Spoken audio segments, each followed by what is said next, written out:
وسلاطين الزمان، منبع الأرض وحضارة الدنيا.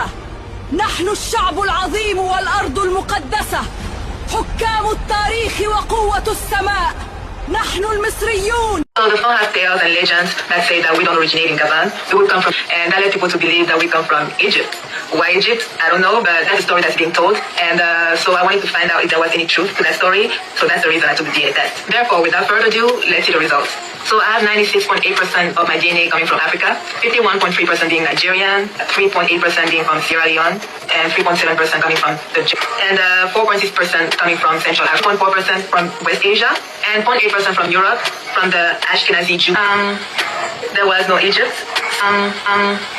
There was no Egypt. قالت لك ايه؟ مفيش مصر. دي واحدة من الافرو زي ما انتوا شايفين كده، عائلتها قبيلتها مفهمينها ان هم جايين منين، جايين من مصر، ان اصولهم من مصر زي كل الافرو، مضحوك عليهم.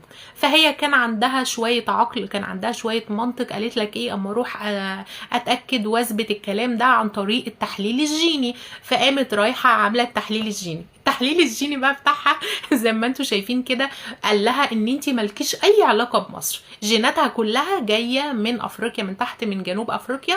ده حتى كمان في جينات منها جينات من اوروبا، لكن مفيش من مصر. اهو كل الافرو لو عملوا التحليل الجيني ده هيريحونا، والله هتريحونا.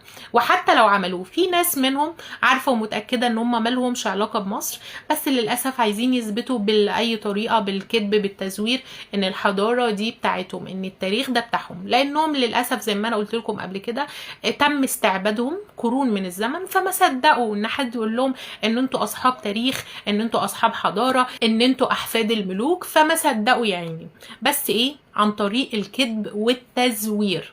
طيب بالنسبة للتحليل الجيني، انا الفيديو اللي فات كلمتك عن ايه؟ عن مركز الجينوم المصري. مركز الجينوم المصري اللي اثبت واكد بالعلم ان احنا مصريين ابا عن اجدادا مصريين، بنرجع لاجدادنا المصريين القدماء عن طريق التحليل الجيني اللي اتعمل للمصريين دلوقتي والمصريين القدماء عن طريق طبعا ايه؟ المومياوات.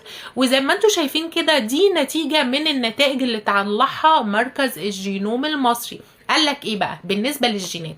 قال لك ان الجين المصري اللي هو اللونه اورنج ده كله في حته واحده اهوت، بعيد خالص عن الجين اللي هو الافريقي اللي هو ايه؟ لونه بني. في فرق وفي تباعد بين الاتنين، يعني انتوا مالكوش اي علاقه بينا ولا احنا لينا علاقه بيكم. يا ريت نفهم بقى. وفي النهايه تحياتي الاثريه اسراء السيد بنت كبد.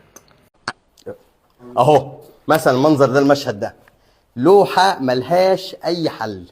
ده راجل مصري بوشه أهو المصري واضح، وده راجل تاني معاه مزبة في إيديه أهو بيضرب بيها، بيقول له لا اهدى يلا بدل ما اديك على وشك، اقعد يا عدل.